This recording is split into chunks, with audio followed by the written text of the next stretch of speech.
Do you ever find yourself starting some creative endeavor and never finishing it? Recently, I came across this book, Do Your Work, by Steven Pressfield.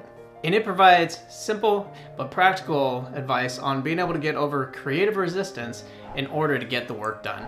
And today, we're going to go over 8 essential strategies that I took from this book to be able to combat against resistance in order to get the work done.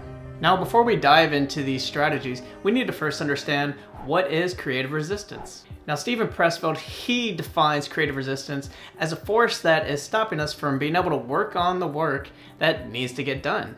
And that's regardless of whether you're writing a book, working on a design of a building, starting a business out. Whatever it is that you're venturing into, this force is basically out there to stop us. And Steven explains that resistance comes in many forms. This can be from fear, self-doubt, procrastination. Even just the concept of perfectionism is just another means of us and resistance stopping us from being able to do the work. And the first step to overcoming creative resistance is to be able to acknowledge that it exists in the first place. And here are some of the basic principles of resistance. 1, there is an enemy. Now, in modern life, we're led to believe that there is no evil or darkness out in the world. There's nothing wrong with this concept, but there is an enemy, and we need to be able to recognize its existence. 2, the enemy is implacable, and I recommend do not take it lightly. It is out there, and it's going for the jugular. 3, the enemy is inside of you. Now, resistance, it is a peripheral opponent, and it doesn't matter where we go, because it is coming from within, it's going to follow us everywhere. 4, the enemy is inside of you, but no, it is not you. Now, we all possess resistance within us, but we do need to acknowledge the resistance is not us. It is a voice that is there and it exists, but we are all blameless for the fact that it does exist. And just remember, we all have the free will and capacity to act. So we're able to basically reject it and choose how we move forward or not. And that brings us to number 5. The real you must battle with the resistance you. And I love this analogy that Steven uses in his book. Essentially, think of yourself as a knight and resistance as the dragon. The dragon is there guarding its hoard of treasure, and it doesn't care who you are. It cannot be reasoned with. It essentially is just out to get you. So just battle it, take care of it, and get to your goal. And number 6, know that resistance arises second. And remember, the idea is what came first. Resistance came in response to that. It is there basically as an annoying pest or bug on our shoulder, just trying to eat away at us and distract us from the task at hand. So when you're in doubt, recall what it was that actually brought you interest and passion and joy to being able to manifest this idea to begin with. And the 7th principle that we need to keep in mind is that the opposite of resistance is assistance.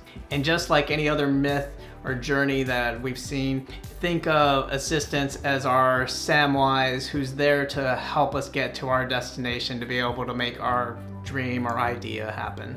And now that we understand this basic idea of what is creative resistance, let's dive into this notion of how do we actually do the work? And I'm going to tell you, it's very simple. We just simply start. So essentially, tip number 1 is start before you're ready. And don't wait for the perfect conditions, because I can tell you there is no such thing. It's never going to happen. So just start before you're ready, and you're going to basically figure it out as you go. And just remind yourself that good things only happen to those who are willing to take the risk. And tip number 2, simplify. Break your project down into smaller, more manageable tasks. And this makes it more manageable and just easier to process. And one way to be able to break down in a simple manner, regardless if you're writing, you're doing art, or you're just having a design in general, is to think of the outline approach. We can break our story down into 3 components. We have the beginning, which is your killer opening scene. And we have the middle, like our overall body that we all learned back in our early composition days. And finally, we have the end, which is just our killer climax. And I'd also recommend that we have a concise statement or a brief, so then that way we have something we can always relate back to as we develop our projects. And one thing to keep in mind is you have beginning, middle, end, but we don't have to start in that order. Many times starting at the end will help us infill the beginning or the middle and just work it. Just find the part that works for you. I do think for myself, when I know what I'm looking to get out, whether it's in a project or a story or writing, if I know where I'm going, it helps me develop the earlier portions of it. And tip number 3 is stay focused. Avoid distractions and just focus on the task at hand. And if you're looking for some further advice about this, check out this video up here where I go into some simple habits on how we can focus in order to get things done. And tip number 4, embrace the suck.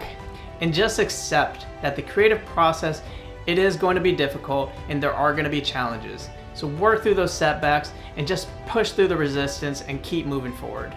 And tip number 5, iterate.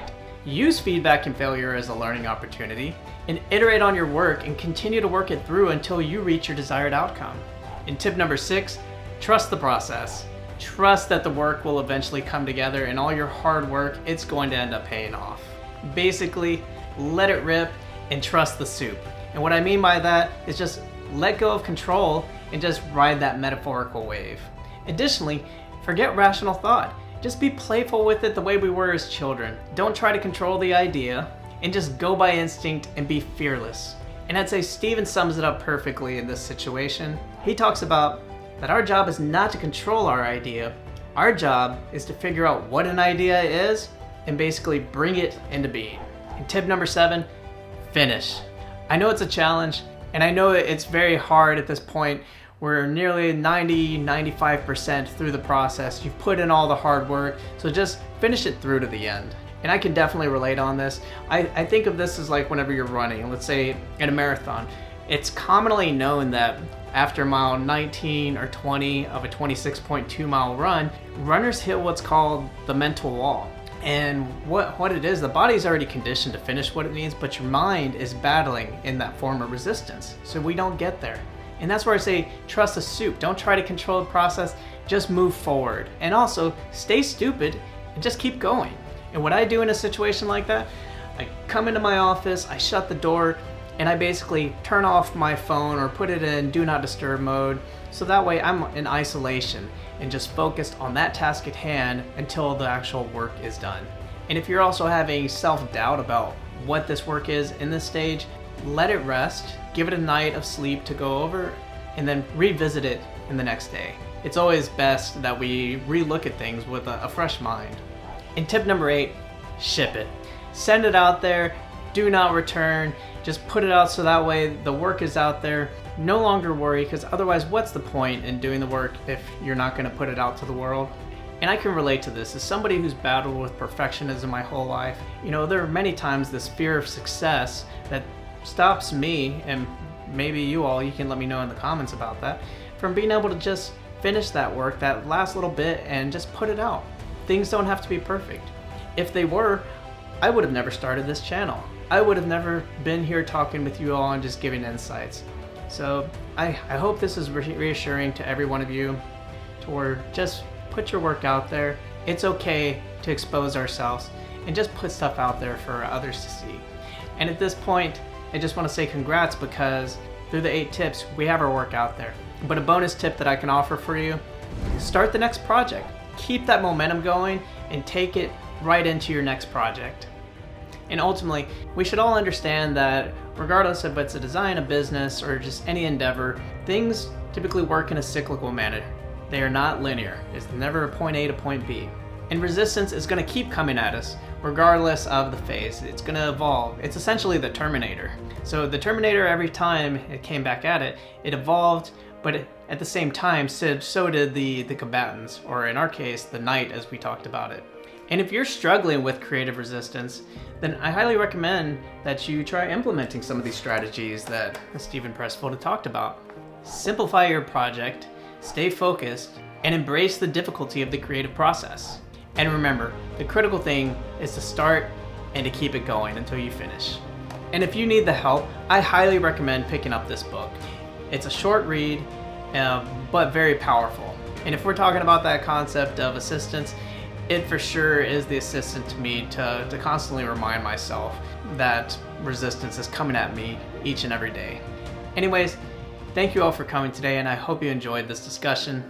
And let me know your thoughts down in the comments. And with that, I'll see you in the next one. And until next time, stay curious, stay resilient, and keep at it, and just trust the soup. Cheers.